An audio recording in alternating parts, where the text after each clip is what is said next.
Dans une petite maison de la banlieue de Boston, Carol Baker se dépêche de préparer le petit déjeuner sous le soleil matinal qui traverse les fenêtres.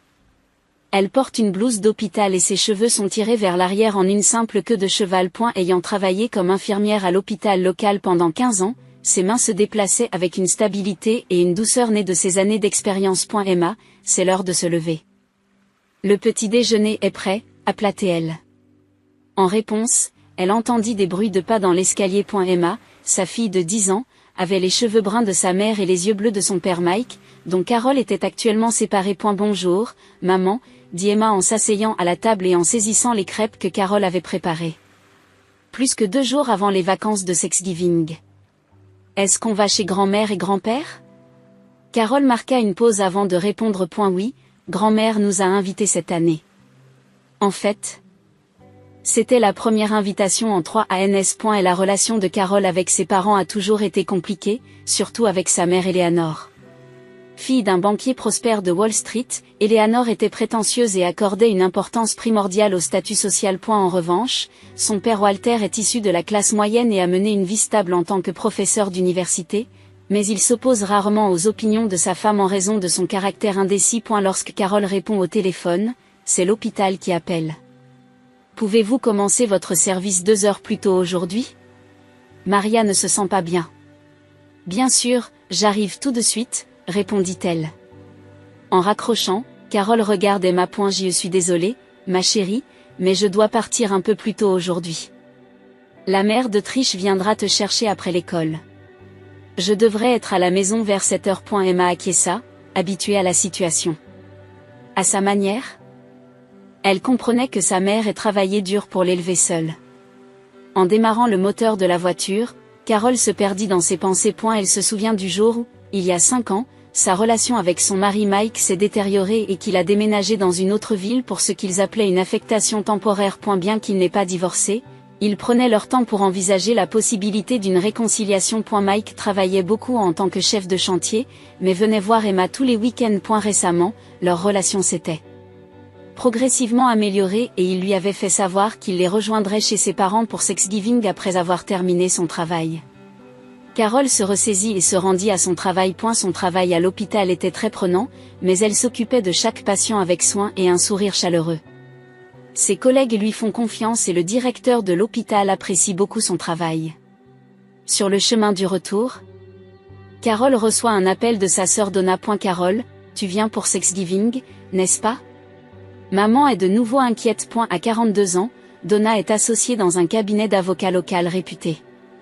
Ayant reçu tout l'amour et l'affection de leurs parents, en particulier de leur mère, sa position au sein de la famille était stable, contrairement à celle de Carol. Oui, je viens. Mike nous rejoindra aussi plus tard. Mike aussi? Vous vous remettez ensemble? Il y avait une surprise évidente dans la voix de Donna. Je n'en suis pas encore sûre. Mais nous parlons d'essayer à nouveau, pour le bien d'Emma. Je vois. La réponse de Donna était ambiguë. Quoi qu'il en soit, rencontrons-nous jeudi. Jason et Lily ont hâte d'y être. Avec un fils de 12 ans et une fille de 8 ans, Donna appréciait que toute la famille soit réunie chaque année pour Thanksgiving.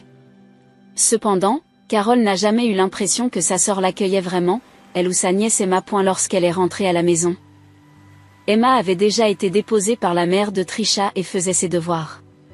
Carol caresse la tête d'Emma et commence à discuter des préparatifs de Thanksgiving. Que devrions-nous apporter chez grand-mère? Une tarte à la citrouille traditionnelle et peut-être un album avec vos photos, oui. Les yeux d'Emma brillent. Je veux aussi leur montrer les photos de mon projet scolaire. Carol sourit, mais l'ombre d'une inquiétude plane toujours dans ses yeux. Elle se souvient de ce qui s'est passé à Thanksgiving, il y a 3 ans. Elle avait été blessée par l'attitude froide de sa mère à l'époque, mais cette année, elle voulait créer de bons souvenirs, surtout pour Emma. Alors qu'elle sortait les ingrédients pour la tarte dans la cuisine, le téléphone portable de Carol sonna. C'était Mike. Carol, je serai un peu en retard après-demain, mais je serai là. Transmets mes salutations à Emma. Merci, Mike. Emma a hâte d'y être. Après avoir raccroché. Carol respire profondément. Pendant toutes ces années de friction familiale, la présence d'Emma avait toujours été un soutien pour elle. Elle était déterminée à passer ce Thanksgiving avec le sourire, pour le bien de sa fille. Le matin de Thanksgiving, Carole vérifia plusieurs fois sa tenue dans le miroir.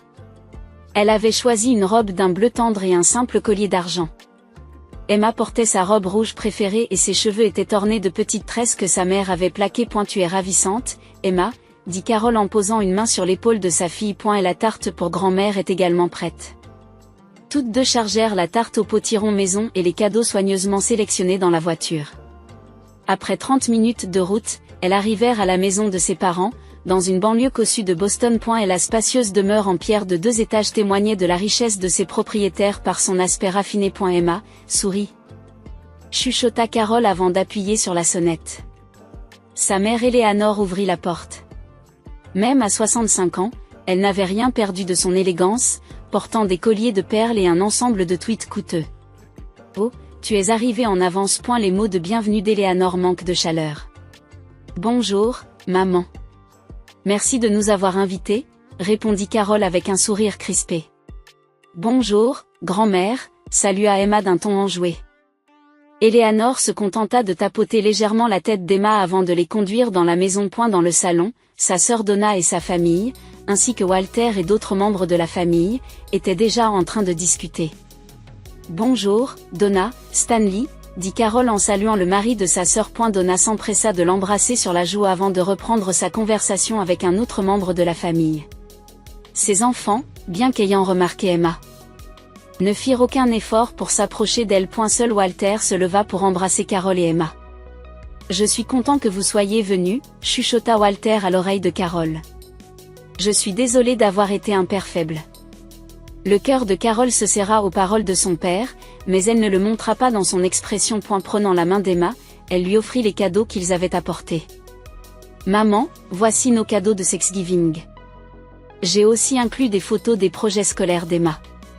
Eleanor les accepta simplement et les posa sur la table. À propos, avez-vous entendu parler de la performance des enfants de Donna au concours national de procès fictifs? Jason s'est classé premier de l'État. Au fur et à mesure que le temps passait, Carole et Emma s'asseyaient tranquillement dans un coin du salon. Elles ne semblaient pas avoir la possibilité de se joindre aux conversations environnantes et se sentaient isolées. Emma essaya plusieurs fois de parler à ses cousines, mais elles étaient absorbées par des sujets d'adultes et ne s'intéressaient pas à elles. Finalement, l'heure du dîner arriva. Dans la salle à manger, une grande table en chêne était magnifiquement décorée de bougies et de fleurs. Walter est entré avec la traditionnelle dinde et s'est préparé à la découper. Tandis que les membres de la famille prenaient place les uns après les autres, Carole et Emma cherchaient elles aussi un endroit où s'asseoir. Alors qu'Emma s'approchait d'une chaise près de ses cousins, Eleanor intervint. Vous aussi, vous allez vous asseoir là-bas. Elle désigna une petite table d'appoint placée dans une sorte de couloir entre la cuisine et la salle à manger. La table pliante bon marché aux articulations apparentes n'avait que 2 chaises en plastique à côté d'elle. Le visage de Carole s'est vidé de ses couleurs. Donna et sa famille étaient assis à la grande table avec leurs parents et d'autres membres de la famille, tandis qu'Emma et elle étaient reléguées dans un espace séparé. Pourquoi ne pouvons-nous pas nous asseoir avec les autres? Emma posa une question honnête. Éléonore haussa les épaules d'un air un peu moqueur. Vous devriez être reconnaissante que je vous ai préparé des sièges. Ces mots transpercèrent le cœur de Carole comme un couteau. Walter semblait visiblement mal à l'aise face au comportement de sa femme, mais il ne dit rien et continua à découper la dinde. Carole prit la main d'Emma et se dirigea vers la table d'appoint. Elle avait l'impression que son cœur se brisait en voyant l'expression blessée de sa fille, mais elle s'efforça de garder le sourire. Le service commença et les personnes assises à la table principale reçurent l'une après l'autre de la dinde chaude, de la sauce en abondance et des plats cuisinés croustillants. Cependant, les assiettes apportées à Carole et Emma ne contenaient que de la purée de pommes de terre froides et quelques légumes. Maman, dit Emma d'une petite voix. C'est tout? Carole sent la tristesse et la colère monter en elle. Le traitement froid de sa mère depuis l'enfance, l'inégalité de traitement par rapport à sa sœur, et maintenant la réalité que cela s'étendait même à sa fille bien-aimée. Emma avait les larmes aux yeux. À 10 ans, elle percevait l'injustice de la situation. À ce moment-là, quelque chose en Carole se transforma en détermination. Elle se leva lentement et prit la main d'Emma. Emma, allons-y. Le salon devint instantanément silencieux. Carole tendit un petit mot à Emma en lui disant doucement, n'oublie pas de donner ça à grand-mère. Merci, mais nous en avons terminé. Carole dit d'une voix qui ne s'adressait à personne en particulier, mais qui était suffisamment forte pour que tout le monde l'entende. Emma suivit les instructions de sa mère, s'approcha de sa grand-mère et lui tendit la note. Avant qu'Eleanor ne puisse dire quoi que ce soit. Carole avait déjà tiré Emma vers l'entrée. Le bruit de la porte se refermant résonna dans toute la maison. Éléonore tenta de cacher son trouble et s'empressa de trouver des excuses aux membres de la famille. Elle réagit toujours de manière excessive, mais tout le monde sentait la lourdeur de l'air. Walter s'enfonça dans son fauteuil, se couvrant le visage de ses mains. Donna ne dit rien, mais regarde ses propres enfants d'un air songeur. Dehors, Carole et Emma ressentaient un étrange sentiment de libération, malgré le vent froid de novembre qui les enveloppait. La voiture de Carole quitta lentement le quartier résidentiel et se dirigea vers Main Street. Emma, assise sur le siège passager, regardait silencieusement par la fenêtre. Son petit profil montrait une profondeur de pensée inhabituelle pour une enfant de 10 ans. « Je suis désolée, Emma, dit Carole lorsqu'ils s'arrêtèrent à un feu rouge. « Je n'ai jamais voulu que tu vives une telle expérience. » Emma se tourna vers sa mère. Emma se tourne vers sa mère. « Ce n'est pas de ta faute, maman. Grand-mère est juste méchante. » À ces mots honnêtes, l'expression de Carole se transforma en un mélange de rire et de larmes. « Tu dois avoir faim. On va manger quelque part ?» Ils décident de s'arrêter au Blood Beer, un restaurant local populaire. C'était l'un des rares endroits ouverts le jour de Thanksgiving. L'intérieur était étonnamment animé et on leur indiqua une petite cabine près du mur. Dans l'ambiance classique des dîners américains, un menu spécial Thanksgiving était proposé. « Bonjour à tous. Vous mangez au restaurant pour Thanksgiving ?» Doris, une serveuse âgée au sourire chaleureux, les accueille. C'est une patiente régulière de l'hôpital de Carole. Juste quelques circonstances, répond Carole avec simplicité. Doris semble percevoir quelque chose dans leur attitude. Le repas de dinde d'aujourd'hui est excellent. Et j'ajouterai une tarte au potiron pour la maison. Alors que les plats chauds étaient disposés sur la table, l'expression d'Emma s'éclaira. Carole sortit son téléphone portable et envoya un message à Mike, décidé à ne pas aller chez mes parents. Je t'expliquerai plus tard. Nous sommes au Blood Beer. À au milieu du repas, Emma prend soudain la parole. Maman, c'est moi qui ai écrit ce mot à grand-mère. Carole arrête ses baguettes, surprise. Qu'est-ce que tu as écrit? Grand-mère, pourquoi détestes-tu maman? Maman pleure tout le temps. Mais nous sommes fortes, récita Emma comme si elle l'avait appris par cœur. Les larmes montent aux yeux de Carole. Elle souffrait de savoir que sa fille avait remarqué sa souffrance et essayait de la protéger. Elle se pencha de l'autre côté de la table et prit Emma dans ses bras. Tu es vraiment une fille forte, dit Carole en enfouissant son visage dans les cheveux de sa fille. Son téléphone portable a sonné, mais Carole n'a pas répondu. Elle a seulement consulté le message de Mike en réunion, mais quelque chose ne va pas? Je ne peux pas partir tout de suite, mais je suis inquiète. Elle envoya une brève réponse expliquant la situation. Tu n'as pas besoin d'aller chez mes parents. Nous passerons du temps au restaurant. Chez Eleanor et Walter, le dîner de Thanksgiving se poursuit dans une atmosphère étrange. Eleanor tente de cacher le mot qu'Emma lui a donné sous la table, mais Marge, la tante de Carole, s'en aperçoit. Eleanor, qu'est-ce que c'est? C'est ce qu'Emma t'a donné, n'est-ce pas? Ce n'est qu'un dessin, tante Eleanor. Mais Marge avait déjà pris la note. Elle mit ses lunettes de lecture et en lut le contenu à haute voix. Grand-mère, pourquoi détestes-tu maman? Maman pleure tout le temps. Mais nous sommes fortes. Le silence se répandit sur la table à manger. Tous les membres de la famille ne pouvaient réprimer leurs diverses réactions. Donna se couvre le visage de ses deux mains et son mari Stanley se recule sur sa chaise, mal à l'aise. Walter finit par se lever. Quelque chose qui avait été refoulé pendant des années brûlait dans ses yeux. C'est allé trop loin, Eleanor. Sa voix était calme, mais empreinte d'une grande détermination. Carole est notre fille. Emma est notre petite fille. Et pourtant, tu... Je quoi? Eleanor répond sur la défensive. C'est elle qui a rompu la tradition familiale. En épousant cet homme, en vivant séparément sans divorcer. Elle est la honte de la famille. Une honte? Marge hausse le ton. Eleanor, tu devrais avoir honte de toi. Faire en sorte que cet enfant et Emma s'assoient à une table d'appoint? En tant qu'amis de longue date? Je dois dire que c'est trop cruel. La salle se divise en deux camps. Certains membres de la famille soutenaient Eleanor, tandis que d'autres se montraient mal à l'aise. Jason, 12 ans, et Lily, 8 ans, regardèrent leurs parents d'un air confus. Maman, pourquoi ne jouons-nous jamais avec Emma? Demande soudain Lily. Tu dis toujours que ce sera pour une autre fois.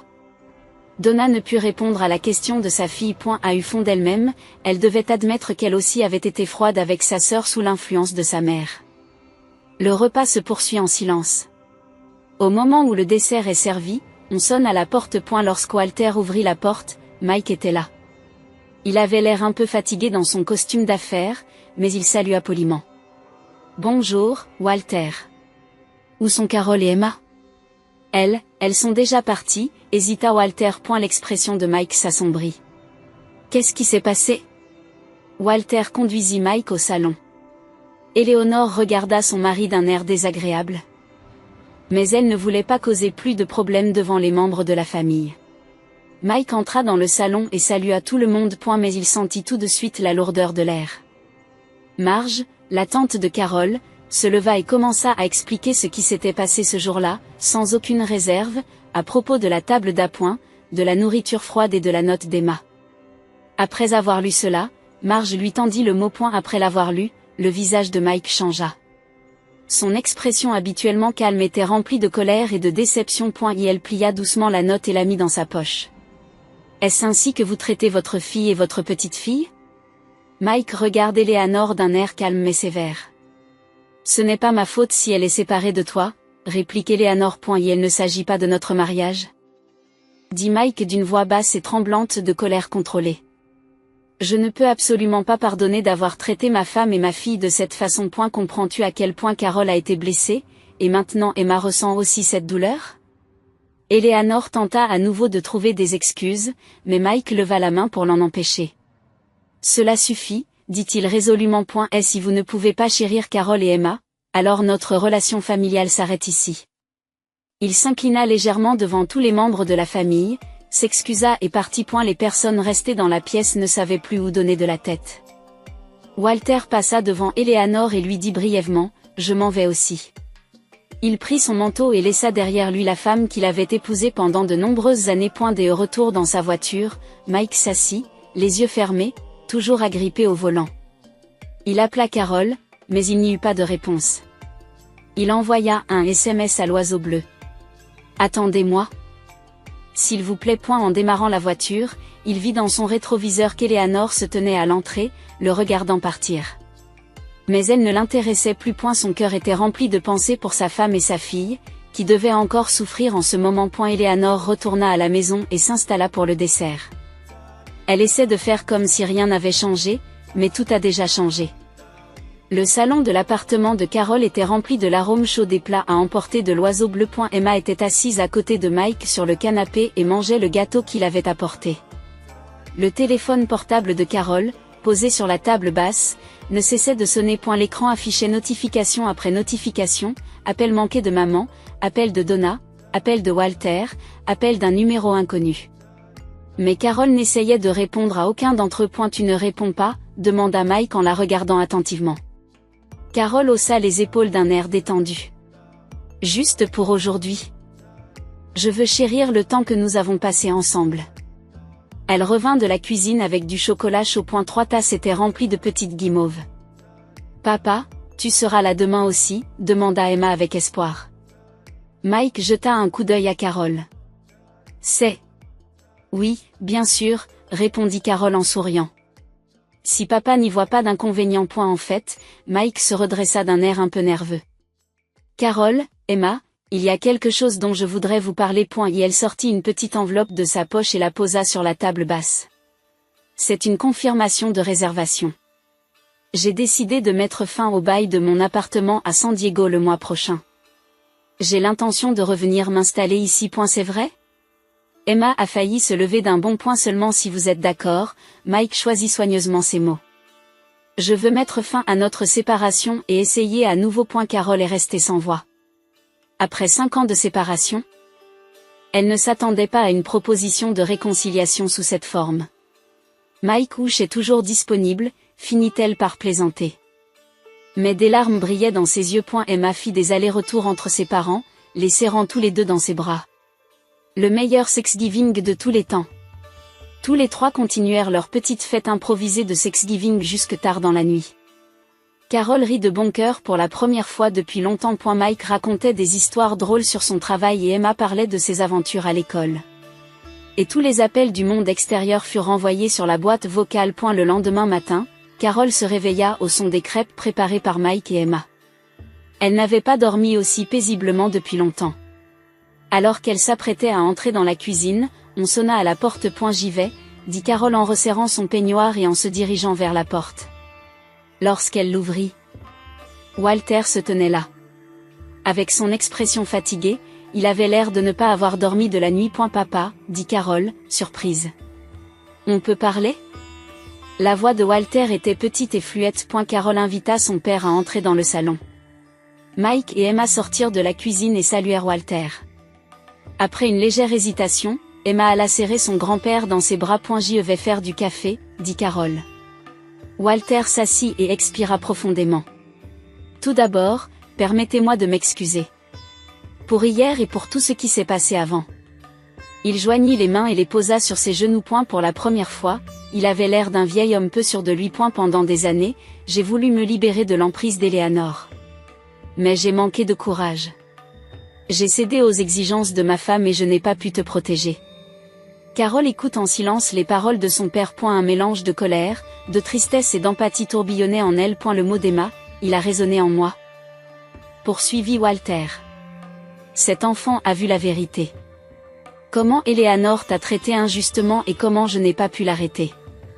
Hier soir, pour la première fois, je ne suis pas rentré chez moi, admit-il, un peu gêné. Je suis resté à l'hôtel et j'ai réfléchi toute la nuit. Carol, j'aurais dû te protéger davantage. Des larmes coulent de ses yeux. En 67 ans de vie, Carol n'avait jamais vu Walter pleurer devant les autres. Papa. Elle chercha ses mots. Je t'en ai voulu aussi. Mais maintenant je comprends que maman avait aussi des problèmes. Mike apporte le café et se joint discrètement à la conversation. Walter, Carol et Emma sont des gens merveilleux. Et ne penses-tu pas qu'elles méritent d'être choyées par leur famille ? Walter acquiesce. Bien sûr. C'est pour cela que je veux changer. Je vais aussi reconsidérer ma relation avec Eleanor. Elle souffre aussi. Sa mère lui a fait subir les mêmes choses. À ces mots.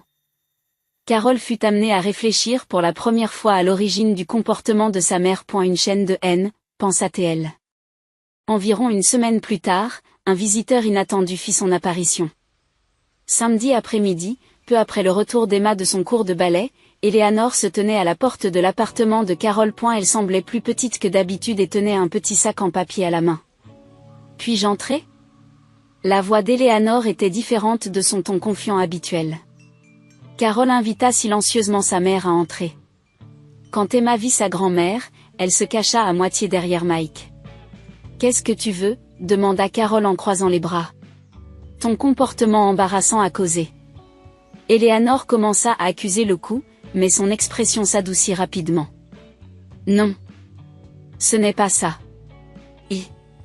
Ne fais pas de mal à maman. » Ses yeux fixent Eleanor. Le sens de la justice d'un enfant et une perspicacité plus grande que celle des adultes étaient évidents dans son expression. Pour la première fois, le trouble était visible dans les yeux d'Eleanor. Elle s'agenouilla devant Emma et croisa son regard. Mike avait observé la situation en silence, mais voilà qu'il dit calmement, « Emma voit la vérité. Elle est beaucoup plus sage que nous, les adultes. » Eleanor se leva lentement et tendit le sac en papier qu'elle avait apporté à Carol. C'est pour Emma. Un pullover tricoté à la main. Je l'ai tricoté moi-même. Carol est surprise. Elle n'avait jamais entendu dire que sa mère tricotait à la main. Ta mère, c'est-à-dire ma mère, était froide avec moi aussi, avoua Eleanor à voix basse. L'honneur de la famille et les apparences étaient tout, et on m'a appris que les expressions d'affection étaient des signes de faiblesse. Dans ces mots, Carol entrevoit pour la première fois les blessures de sa mère. Eleanor n'avait pas complètement changé, mais elle avait au moins commencé à reconsidérer ses actions. Il ne faut pas croire que cela résoudra tout, dit Carol avec franchise. Mais si tu veux construire une relation avec Emma, tu es la bienvenue. Eleanor fit un petit signe de tête. Ce n'était pas une réconciliation complète, mais un petit pas avait été fait. Carol se tourna vers Mike et Emma. Il se tenait à ses côtés, lui offrant un soutien silencieux. Vous êtes ma vraie famille, dit-elle d'une petite voix. Ils s'embrassèrent tous les trois et Eleanor les observa de loin. Le matin de Thanksgiving, un an plus tard, l'appartement de Carol était rempli de bruit de préparatifs. Dans la cuisine, Mike préparait une grosse dinde et Emma mettait la table dans le salon. De l'autre côté de la fenêtre, la première neige de Boston commençait tranquillement à tomber. Quelle est la meilleure nappe, la bleue ou la blanche? Demanda Emma, tenant dans ses deux mains des nappes de couleurs différentes. Âgée de 11 ans, elle a grandi un peu au cours de l'année et affiche une expression confiante. Le bleu serait parfait, répond Carol depuis le canapé. À côté d'elle se trouvait un téléphone, car elle venait d'appeler le dernier invité pour confirmer. Mike et Carol se sont officiellement réconciliés il y a 3 mois, et Mike a été muté au bureau local de son entreprise de construction. Leur relation était plus forte qu'avant, car ils avaient appris à respecter leurs différences respectives. Emma ne pouvait cacher sa joie de voir ses deux parents réunis. On sonna à la porte et lorsque Carol ouvrit, Walter était là. Il tenait dans ses mains un bouquet et du vin. « Papa, tu es en avance, » dit Carol en accueillant chaleureusement son père. Walter avait beaucoup changé au cours de l'année. Il avait enfin appris à vivre selon sa propre volonté, avait repris son hobby, la photographie, et s'était inscrit à un club de photographie local. Sa relation avec Eleanor avait également changé, bien qu'ils vivent toujours ensemble, elle évoluait progressivement vers un partenariat plus égalitaire. Où est Eleanor? Mike sort la tête de la cuisine. Elle sera bientôt là, répond Walter. Elle est un peu nerveuse. Eleanor avait d'abord dit qu'elle ne participerait pas au Thanksgiving de cette année, mais elle avait finalement décidé de venir seule. Elle n'avait pas complètement changé, mais elle avait commencé à suivre une consultation psychologique 1 fois par semaine et à se confronter à ses schémas comportementaux. Et la sonnette retentit à nouveau, et cette fois, Donna et sa famille arrivent. Depuis le dernier Thanksgiving, Donna avait également commencé à réfléchir à ses actions. Sa dépendance à l'égard de ses parents avait diminué et elle s'efforçait de rétablir sa relation avec Carol. Cela fait un moment, dit Donna en souriant maladroitement. Réparer la relation fraternelle prenait du temps, mais au moins le dialogue avait commencé. Plus tard dans l'après-midi, Eleanor arrive en tant que dernière invitée. Elle portait un petit sac de cadeaux et était habillée de façon plus décontractée que d'habitude. « Désolée d'être en retard », dit-elle d'un ton hésitant. Lorsqu'Emma vit sa grand-mère, elle courut vers elle sans hésiter et la serra dans ses bras. « Grand-mère, je suis si contente que tu sois venue. » Une expression de surprise et de joie se dessina sur le visage d'Eleanor. Elle donna à Emma le sac cadeau. À l'intérieur se trouvait une écharpe faite à la main et un petit mot qui disait « Grand-mère peut aussi se changer ». Avant le début du repas, tout le monde s'assit à la même table et Emma fut invitée à prononcer des mots de remerciement. Elle a commencé d'une petite voix, mais a progressivement pris de l'assurance. Je suis reconnaissante que grand-mère ait commencé à changer. Que grand-père soit devenu plus fort, que maman ait retrouvé le sourire, que papa soit revenu et que nous puissions tous être ensemble. Carol a les larmes aux yeux en entendant les paroles de sa fille et Mike lui passe le bras autour de l'épaule. De l'autre côté de la table, Walter tient doucement la main d'Eleanor. Eleanor a elle aussi les larmes aux yeux. Tout le monde s'assoit à la même table et de la purée de pommes de terre chaude est distribuée à tout le monde. Une famille parfaite n'existe nulle part, mais les cœurs blessés guérissent peu à peu et de nouveaux liens se créent. C'est là le véritable sens de ce Thanksgiving.